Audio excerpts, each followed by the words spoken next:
The wind that night tasted of iron and salt, like the tears she had long stopped crying. Miriam stood barefoot in the dirt outside her family's crumbling hut, the last light of the day slipping away from the dusty horizon. Her wrists ached from the rope her brother had tied earlier, just tight enough to bruise, just loose enough to keep her standing. There were no explanations, no hugs, no whispered apologies. Just the roar of a pickup truck and the sour laughter of men who had always seen her as something less than human. She had always known her brother was capable of cruelty. But when he handed her over to the man in the black suit and dark glasses for a wad of cash no bigger than her fist, she realized something deeper. He never saw her as family, only as a burden to be exchanged for profit. She heard them say the man was rich, powerful, untouchable, and gay. It was the last word that confused her. Why would a gay billionaire buy a girl? The journey was long, her eyes masked, her hands bound. When they finally arrived, the blindfold was ripped off and she gasped. The mansion loomed like something out of a dream, white marble floors, chandeliers dripping crystals, walls so high they could touch the sky. She had never seen anything so clean, so cruel in its beauty. A woman with platinum blonde hair and sharp eyes inspected her like livestock before ushering her to a room larger than her entire house back home. That night, she wept for the version of herself that still believed life might be fair one day, but the man, her husband, didn't come that first night. Or the second.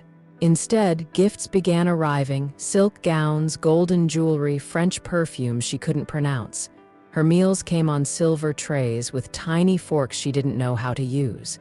A girl named Alina, her maid, told her not to speak unless spoken to. "He is not cruel," she whispered once.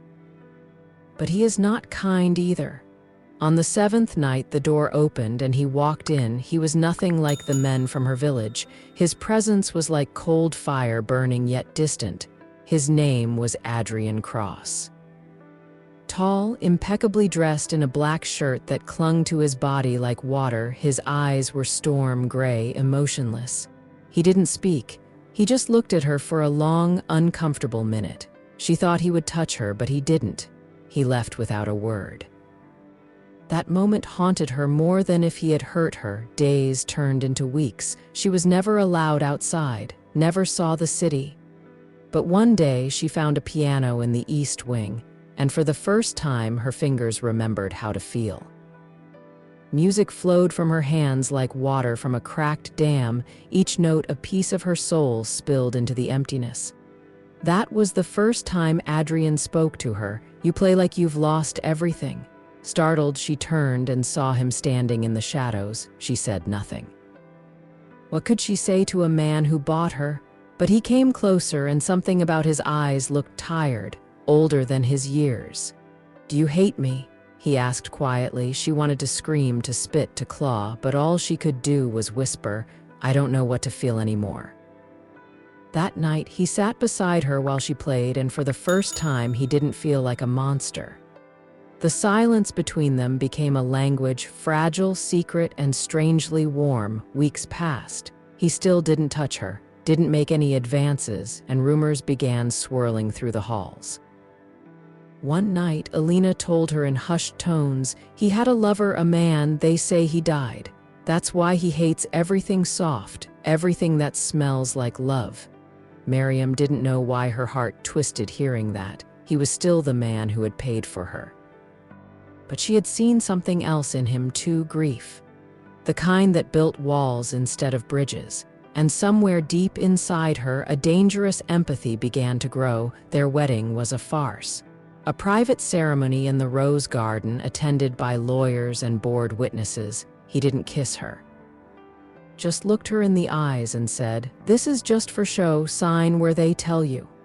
She signed the paper with trembling hands.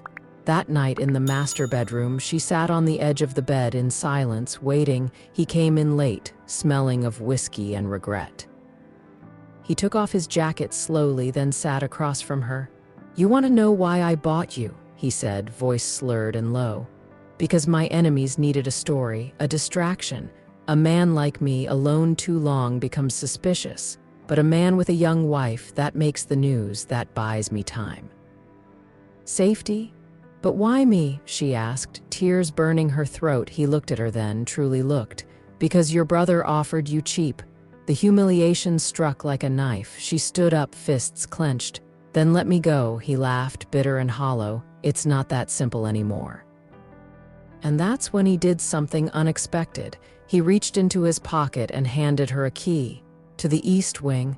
There's a door, you're allowed there now. She didn't sleep that night. At dawn, she went to the east wing and opened the door. What she found inside didn't make sense at first. Walls covered in photos, blueprints, documents in languages she couldn't read. And in the center, a single photograph of her, taken from a distance. She looked younger in it, innocent before the sale. A sound behind her made her turn. Adrian stood there, looking pale. I knew your name before your brother ever offered you, she froze. What are you saying? He walked in slowly. You weren't sold by accident. Your father used to work for a man named Navarro. Navarro tried to kill me. Your father warned me, saved my life. Then Navarro killed him instead. I owed him a debt. My father died in a fire, she said, voice shaking. He was set up, murdered, and your brother helped cover it up for money. Her legs gave out beneath her. Adrian caught her before she hit the floor. I didn't buy you for sex, he said gently. I bought you to protect you, but I didn't know how to tell you without putting you in more danger. She stared at him, heart racing. Are you saying you lied to everyone about being gay? He hesitated. A silence stretched between them, thick with emotion. Partly, he finally said. I did love a man, once, but that was a lifetime ago. Since then, I've just kept the world at a distance. It's easier that way. She looked into his eyes, saw the storm break for a brief moment, and then, against all logic, she leaned forward and kissed him. It wasn't soft, it wasn't sweet. It was desperate, raw, and full of questions. He didn't pull away when they broke apart. He whispered, Miriam, everything's about to change, but not how you think. And that night, on what was supposed to be their wedding night, she found herself lying next to a man who had lied, saved, used, and yet, somehow still stirred something dangerous and beautiful inside her. She thought the worst was over. But as dawn crept through the windows, Adrian received a single text. She knows too much. We move tonight. He didn't show her the message. He just kissed her shoulder and said, Sleep, my love, I'll keep you safe. But somewhere in the house, someone else had already betrayed them both. The morning light that filtered through the mansion's silk curtains carried a silence so heavy it felt like a warning. Miriam woke in Adrian's arms, his body still and warm, yet something inside her whispered that peace was only temporary. Her heart beat in a rhythm too fast for calm, and when she looked at his face, so serene, so unreadable, she wondered if she had just dreamed the truth he'd shared the night before. About her father, about the danger, about his own past. She touched his face gently like one might touch a ghost. He stirred slightly but didn't wake. That was when she slipped out of the bed, feet cold on the marble, and padded through the endless corridors until she reached the east wing again. She needed to see it all again, the photos, the documents, the secrets. She needed to know her life wasn't just a pawn's tragedy, but the room had changed, the photos were gone. The documents burned, the air smelled of ash and betrayal, and on the mirror in red lipstick like a scream, someone had written, Lovers fall fastest when their eyes are closed. She gasped and stumbled back, heart crashing against her ribs. Someone had been here. Someone knew behind her. A soft click. She turned. It was Alina, but the girl's sweet eyes were colder now, and in her hand was a gun. You really thought you were special, didn't you? Alina's voice was quiet, almost sorrowful. That he actually chose you? God, you're more naive than I thought. Alina, why? Miriam whispered. Because Adrian destroyed everything I loved, she said, stepping closer. My brother, my family, he did it all in the name of justice, revenge, war. You think you're the first girl he saved? You're just the first he let into his bed. Miriam backed up slowly. He didn't kill your brother. He pulled the trigger, Miriam, Alina screamed, the gun shaking in her grip. He killed him, and then he paid me to be your maid, to watch you. To report back, I smiled in your face while I hated every breath you took. Tears welled in Miriam's eyes. Then do it. Pull the trigger, but know this, he's not the monster you think he is, and neither am I. A tense silence, then a voice from the shadows. Put it down, Alina. Adrian stepped into the light, his eyes darker than Miriam had ever seen. He didn't look afraid, he looked tired, like death didn't scare him anymore. Alina turned to him, her hands trembling. Why her, Adrian, why her? Because she reminded me what it felt like to care, he said softly. And I hate that more than anything, but I'd die for her now. He stepped forward, the gun fired one shot. Loud, final, Miriam screamed. Alina fell to her knees, the weapon clattering to the floor. Blood seeped from her shoulder, and Adrian kicked the gun away, then pulled Miriam to him, holding her like she was made of glass and fire all at once. Security rushed in seconds later, taking Alina away as she sobbed and screamed curses that echoed down the marble halls. But Miriam didn't hear them. All she could hear was the frantic thrum of Adrian's heart against hers. That night the mansion was quiet again, too quiet. Adrian poured a glass of something dark and expensive, then offered it to Miriam. She took it, hands still shaking. She wasn't the only one after me, he said. There's more. Navarro's network isn't dead. They've been watching me, waiting. Then why didn't you run? She asked. Because I finally had something worth staying for, he said. Miriam looked at him, eyes blazing with tears. Then let's run together. He blinked, surprised. Let's vanish, she whispered.